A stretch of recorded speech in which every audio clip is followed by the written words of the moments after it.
মুসা নবী একদিন আল্লাহর কাছে কয়, আল্লাহ ফেরাউন এত জ্বালান জ্বালায়, তুমি কি ফেরাউনকে গজব দিয়া ধ্বংস করতে পারো না?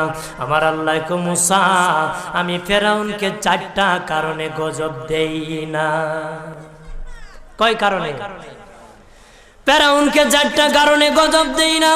1 নম্বর কারণ হলো, রে মুসা, সারাদিন ফেরাউন বলে আমি খোদা, আর রাত যখন হয়ে যায় জঙ্গলে যায় করলাম আমি জানি তুমি খোদা, আমি খোদা না, কিন্তু আমারে মানুষ খোদা কইলে ভালো লাগে, খোদা কইলে ভালো লাগে।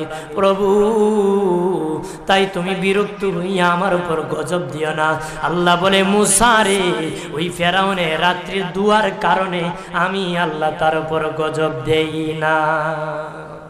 2 নম্বর কারণ হলো, আরে মুসা তোমার মুখে দাড়ি, ফেরাউনের মুখে দাড়ি, তোমার বরণের জুব্বা, ফেরাউনের বরণের জুব্বা, তোমার মাথায় পাগড়ি, ফেরাউনের মাথায় পাগড়ি। আমি যদি গজব দিই, জুব্বার বেজ্জতি হবে, পাগড়ির বেজ্জতি হবে, দাড়ির বেজ্জতি হবে।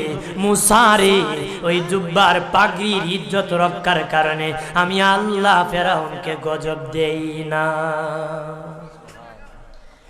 3 নম্বর কারণ হলো, আল্লাহ বলেন, মুসা রে মুসা, 3 নম্বর কারণ হলো, ফেরাউনের বাড়িতে একটা এতিমখানা আছে। প্রতিদিন দুপুর বেলায় এতিমরা ফেরাউনের বাড়িতে মেহমানদারি করে। তারা খাওয়ার পরে আমি আল্লাহর কাছে দোয়া করে, আল্লাহ তুমি যদি গুসা হয়ে ফেরাউনকে গজব দিয়ে ধ্বংস করে দাও, আমরা এতিমকে কে খাওয়াইবে রে আল্লাহ, আমাদের দুয়ার বরকতে ফেরাউনকে গজব দিও না। আল্লাহ বলে, মুসা রে, এতিমের দুয়ার কারণে আমি আল্লাহ গজব দেই না। 4 নম্বর কারণ, আল্লাহ বলেন, মুসা ফেরাউনের একটা মাছ বিদ্ধ, হাঁটতে পারে না, ফেরাউন নিজ হাতে নিয়ে গোসল করায়, নিজ হাতে মায়ের শরীরে তৈল লাগায় দেয়, নিজ হাতে ফেরাউন খাওয়ায় দেয়। যখন খাওয়ানোর পরে মা বিছানার মধ্যে ঘুমায় যায়, ওই ফেরাউনের মা আমার কাছে 2টা হাত বাড়ায়, আল্লাহ আমার ফেরাউনকে যদি গজব দিয়ে ধ্বংস করে দাও, আমি মায়ের সেবা কে করবে?